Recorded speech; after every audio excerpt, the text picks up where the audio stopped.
Let's go. Strong signal. Station. We're rolling. We're gonna go in 7, 6, 5, 4, and 3, 2, 1. Bringing you on the front line and beyond the headlines. Beyond the headlines. Outside the wire.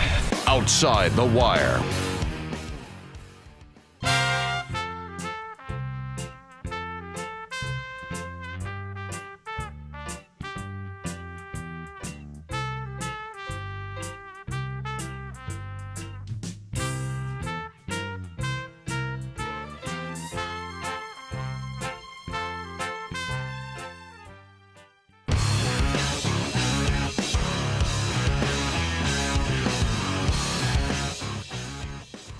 That's right, I said it.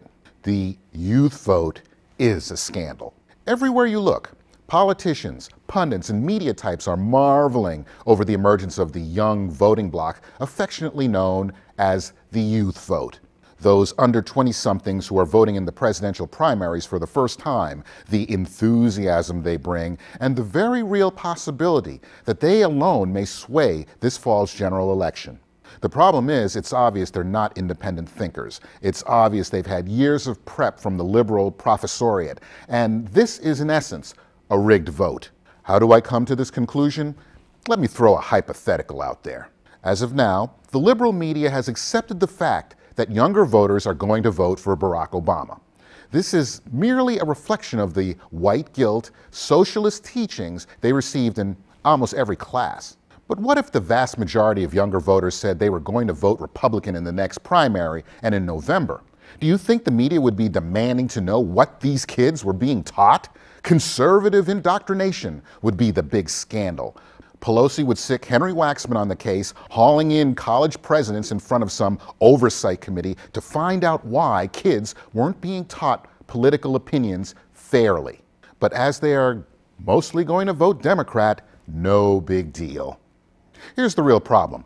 Most of these new voters are inspired by change, but are equally clueless as to the issues and the cost of what Obama is promising. Just watch the interviews and their answers speak for themselves. According to the Times of London, we're all really excited about him, and we heard he might make it easier to get into college. I just think he's a likable guy, and he inspires people. Mr. Obama is a unifier who can negotiate with Republicans and will sort health care. Mr. Obama has definitely got a better plan for tackling global warming. How so? I'm not sure about the specifics. I just think he'll get more people involved. Now, while I admire the passion of these younger voters, the promises being made by both Barack Obama and Hillary Clinton have an unadvertised price tag attached, and many of these new voters will be unaffected by the cost that will be imposed on the rest of us. While the majority of us have to pay state and federal tax, fees, property tax, rents, mortgages, food, car expenses, utilities, clothes, etc., younger voters, for the most part, still live at home and have relatively few expenses. Thus, taxes are things other people have to deal with. Most of these students complain about the Iraq War while not being forced to fight it themselves. Most of these students want an easier path to a student loan. I'm sure they'd prefer college was free. Many have guaranteed student loans. Take a guess who co-signed the majority of them. Many of these younger voters believe Barack Obama will do something about climate change. They must really believe he is God. Many of these younger voters expect Obama and/or Hillary will address the health care crisis. When you get a chance, listen in on some of the conversations your young people have. I'm sure between their talk of ringtones, Facebook pages, and who was making the band for, and how to get that elusive car, they expend little valuable air from their lungs talking about health care. These younger voters may pump up the numbers, and should they actually stay interested enough to influence November's general election, it will be a fluke.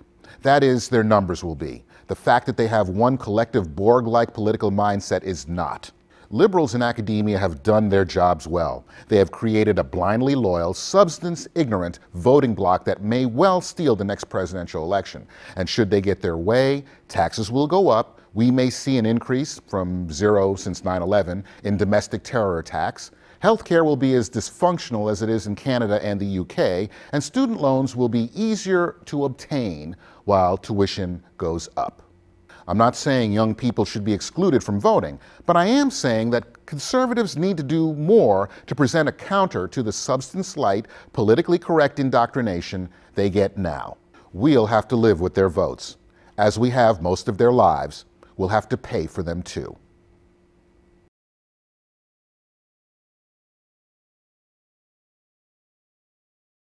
Those under 20-somethings who are voting in the presidential primaries for the very...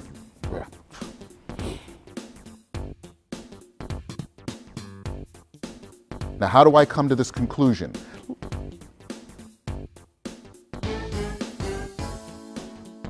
Pay no attention to that voice behind the curtain. And media types are marveling over the emergence of the young voting bloc.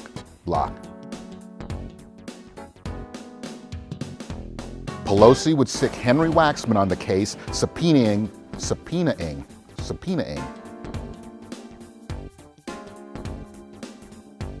These younger voters may pump up the numbers, and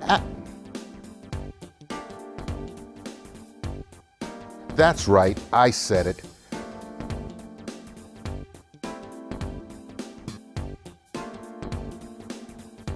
And we have most of their lives.